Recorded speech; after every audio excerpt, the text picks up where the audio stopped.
I'm sure Daniel and Houston will be appearing any minute now. Here we are. And determined to show people what they can do.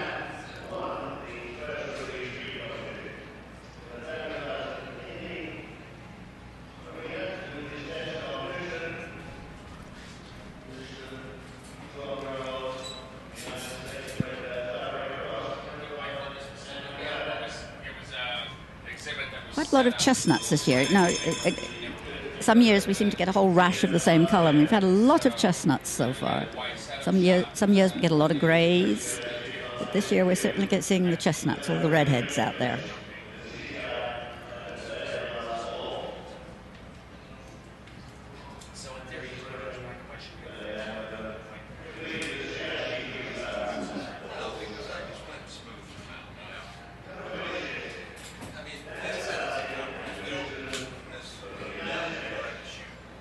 Not quite straight in his entry. His quarters are a little bit to the right.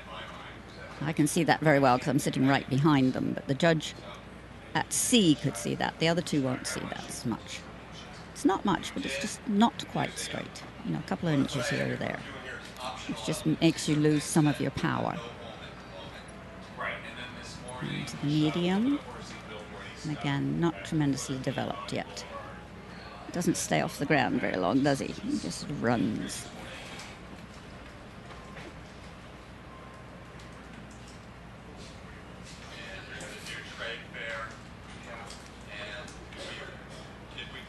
And into the shoulder in a little bit, not quite pushing from behind enough so you get that unsteadiness in the head and then the contact. Just not quite through. Not transmitting the power from the back legs through the back to the front. Very minimum bending in the half pass. You know, I'm not trying to be nitpicky. I'm just trying to reflect out loud what I would be thinking if I was judging. And you can see this is sort of flat. It doesn't spring over the ground as much. And that's not to say that they won't be able to do it, but they're just not quite there yet.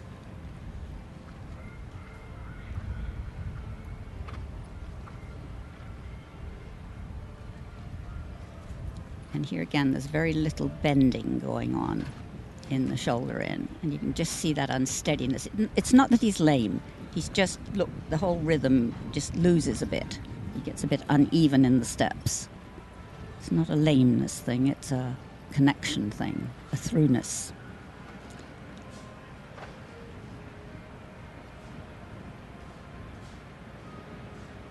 Quite a nice walk, though.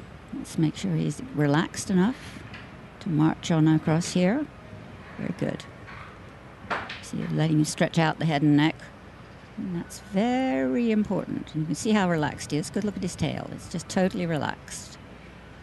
That means there's no tension in the spine.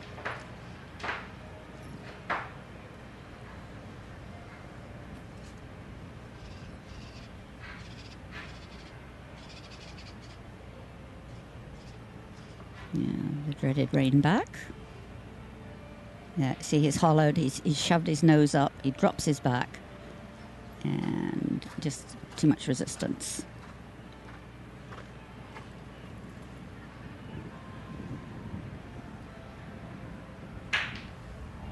Again, let's see if he can cover some ground. 1, 2, 3, 4, 5, 6, 7, 8, 9, 10, 11, 12.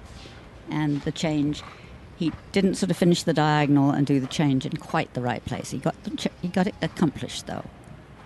And that's something that can develop with time. You get a little bit more ring craft. That's it when you watch William Fox-Pitt and Andrew Nicholson and all the other riders. The experienced ones, they have a lot of ring craft. They can just gather marks just by being really accurate. In the same way you can throw marks away by being inaccurate. And that's how you separate the performances. And that's sort of a medium, I would say. Into the flying change, which is all right, it came through.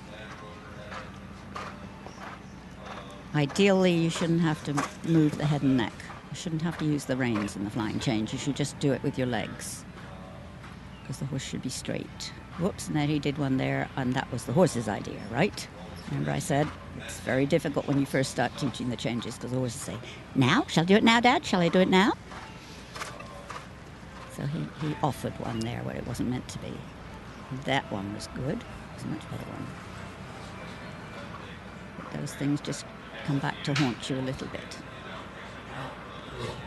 The one to the left is better than the one to the right. And ideally, you like them to be equal. But not bad for his first time. Not bad at all.